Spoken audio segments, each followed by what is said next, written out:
வணக்கம். கொஞ்ச நேரத்துக்கு முன்னால டிஎன்ஓயு ப்ரொஃபஸர் பார்த்தீங்கன்னா, மெயினான ப்ரொஃபஸர் அவங்க வந்து கம்யூனிகேட் பண்ணப்ப, அவங்க ஷேர் பண்ண ஒரு இன்ஃபர்மேஷன் அதத்தான் என்ன ஏதுன்னு பார்க்குறோம். என்ன மென்ஷன் ஆயிருக்கு அப்படின்னா, இந்த இதில டிஎன்ஓயு எக்ஸாம் கண்டக்ட் பண்ணுறதுல ஏற்படுற delay and exam result publish பண்ணுறதுல டிலே ஆகுறது, அப்புறமேட்டுக்கு சர்டிஃபிகேட் இஷ்யூ பண்ணுறது அண்ட் எனி சர்டிஃபிகேட் உங்களுக்கு இஷ்யூ பண்ணுறது, அப்புறம் அசைன்மெண்ட் ரிலேட்டடான டவுட்ஸு. ஸோ இந்த மாதிரி எல்லா மேட்டர்ஸுக்கும் பார்த்தீங்கன்னா full authority, full and full பொறுப்பு யார் மட்டும் பார்த்தீங்கன்னா TNOU controller of examination. So டிஎன்ஓயோட சிஓஇ அவங்க மட்டும்தான் இதுக்கு வந்து ஃபுல் அண்ட் ஃபுல் பொறுப்பு அவங்க மட்டும்தான். அதனால் எல்லாத்துக்கும் நாங்கள் ரிக்வெஸ்ட்டாக கேட்டுக்கிறது என்னென்னா, நீங்கள் வந்து இது ரிலேட்டடாக மற்ற எந்த ரிலேட்டடாக விஷயம்னாலுமே சரி, எக்ஸாம் ரிசல்ட் பப்ளிஷ் பண்ணுறது, exam related, assignment related and certificate issue பண்ணுற டிலே எல்லா ரிலேட்டடாகவும் பார்த்தீங்கன்னா நீங்கள் வந்து கண்ட்ரோலர் ஆஃப் எக்ஸாமினேஷனை வந்து கம்யூனிகேட் பண்ணிக்கிற மாதிரி நான் உங்கள்கிட்ட கேட்டுக்கிறேன். ஸோ அவங்களோட நீங்கள் கிரிவன்ஸ் அப்படின்றத கொடுங்க. ஸோ அப்படின்ற விஷயத்தை அவங்கள்ட்ட ரிக்வெஸ்ட்டாக கேட்டுக்கிறேன். இது வந்து முற்றிலும் ரகசியமானது என்பதால் இது ரிலேட்டடாக நாங்கள் எதையுமே ப்ரொஃபஸர் வந்து பப்ளிஷ் பண்ணி நாங்கள் வெளியில் சொல்கிறதுக்கு எங்களுக்கு ரைட்ஸ் கிடையாது அப்படின்றத மென்ஷன் பண்ணியிருக்காங்க.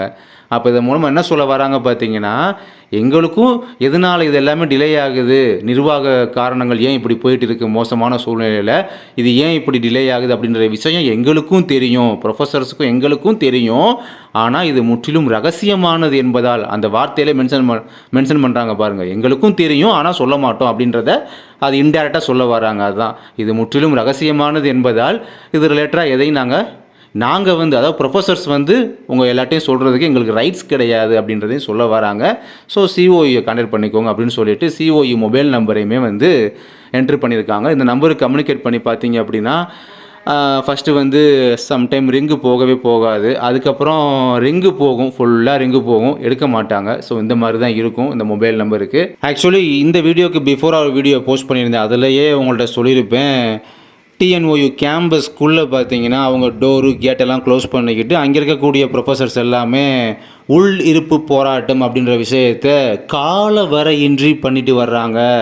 கால வரையின்றி வேற மென்ஷன் பண்ணியிருக்காங்க. இது வந்து இந்தியன் எக்ஸ்பிரஸ், தி ஹிந்து, ஸோ அந்த அளவு பார்த்தீங்கன்னா இங்கிலீஷ் நியூஸ் பேப்பர்லாம் கவர் பண்ணுற அளவுக்கு பெரிய இஷ்யூவாக வந்து அதிலலாம் போயிட்டு இருக்குது அப்படின்ற விஷயத்தையும் உங்கள்கிட்ட வந்து கன்வே பண்ணி ஸ்க்ரீன்ஷாட்டை எடுத்து போட்டு உங்களுக்கு வீடியோ போட்டிருந்தோம்.